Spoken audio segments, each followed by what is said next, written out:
It's only been a week since my last paint scheme review, but honestly, it feels like it's been a month. I'm in New York for my wedding, and I had to watch the Southern 500 from a shitty steakhouse. It's one of those steakhouses where you could leave halfway through your dinner to go take a shit at your Airbnb because the toilet is overflowing at the restaurant. You come back, and the food's still not there. And when you do finally get your food, it's cold and it sucks. Just like this year's Southern 500. But there's brighter days ahead. I get married Friday night, and the NASCAR Cup Series is heading to Gateway for the 27th race of the season. And although the race will probably suck, at least they have a big fire display before they drop the green flag. There's paint schemes to review. Let's go.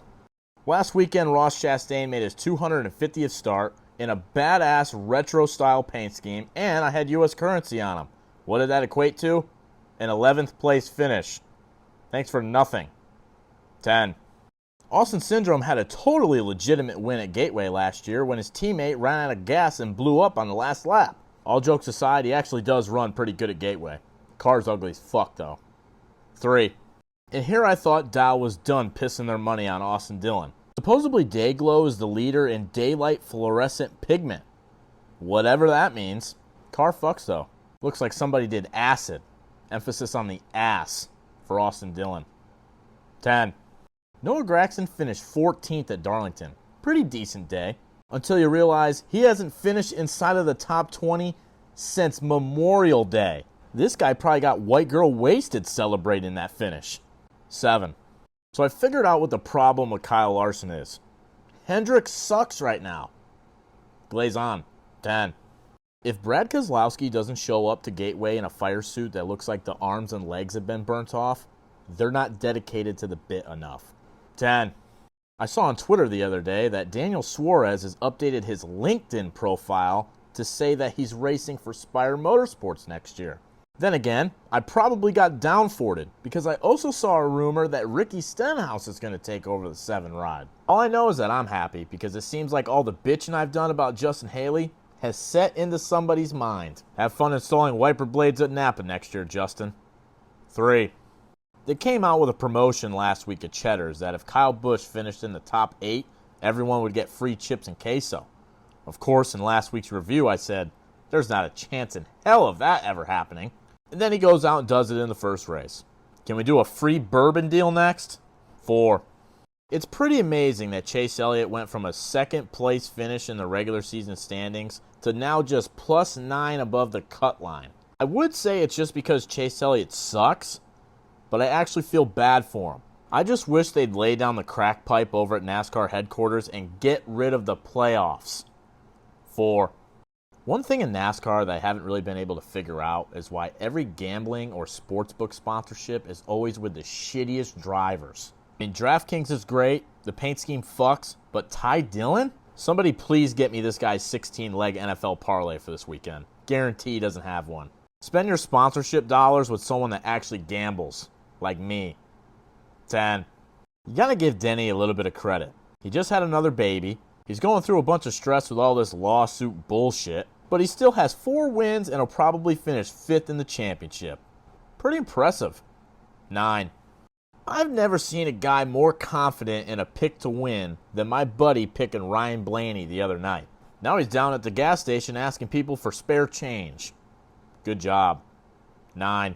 I like how every now and then AJ Allmendinger comes out of nowhere and has a good finish, just to remind everybody that he does have a little bit of driving talent left. Very little. 0. Mr. Buescher. I just can't wait for the Candice win. We all know it's coming. And I'm sure at the end of the playoffs we'll be able to look back and go, wow, Chris had good enough finishes in the playoffs. If he'd have actually made it, he could have went far. There's always next year. 10. So Austin Dillon is a god at Richmond, Chase Briscoe is a god at Darlington, and he needs to join Hair Club. Noted. 10.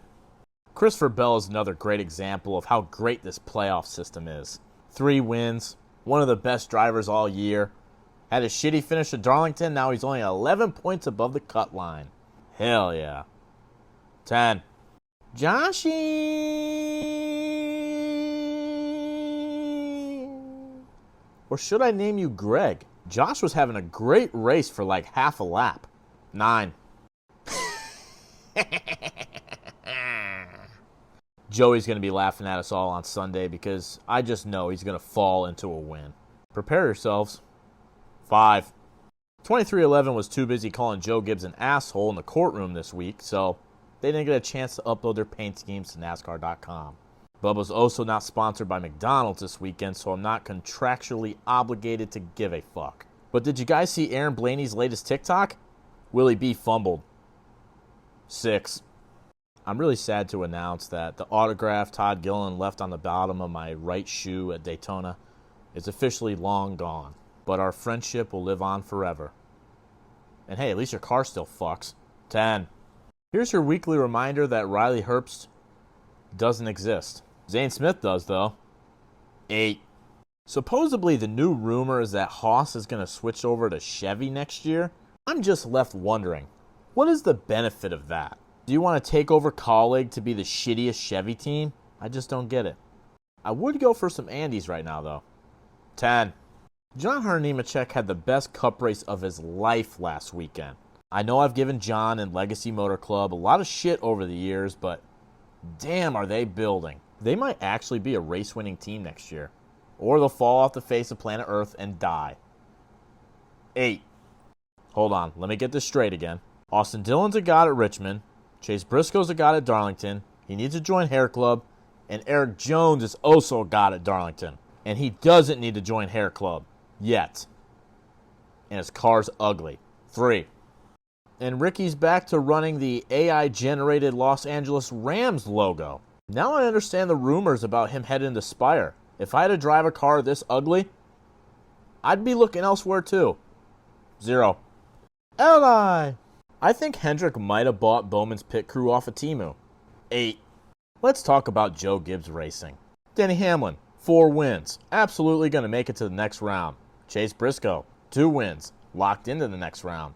Christopher Bell, 3 wins. Going to make it to the next round. Ty Gibbs, Nepo baby. Never going to win a race. 8. We're 2 weeks away from Ryan Preece's first win. New Hampshire. It's going to be pure cinema. I promise I'm going to be right this time, guys. Plus, Hendrick can't manipulate the race in New Hampshire, can they? 10. How many more years of mediocre cup racing does Michael McDowell have left? The guy does have like 8 kids, though, doesn't he? Yeah, I'd probably drive until I couldn't get my fat ass through the window anymore. 2. This dude Carson Hocevar is living every man's life dream. First a Dale truck, now a Buddy Baker car. Leave some women for the rest of us. God damn. 9. Where's all those people that said, oh, SVG, he's improving on ovals. He's got enough playoff points to lock into the next round easily. Where are they at now? I tried to tell you guys, if you finish 32nd in all 3 races in the first round, you're not going to advance. He is not improving on ovals. Give me a fucking break. 8. Cocodrile. For whatever reason, Choice Privileges decided to have a waffle car this weekend.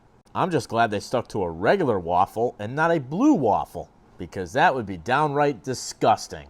10.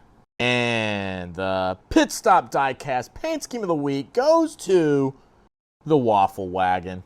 I mean, seriously, come on. Nobody else stood a fucking chance.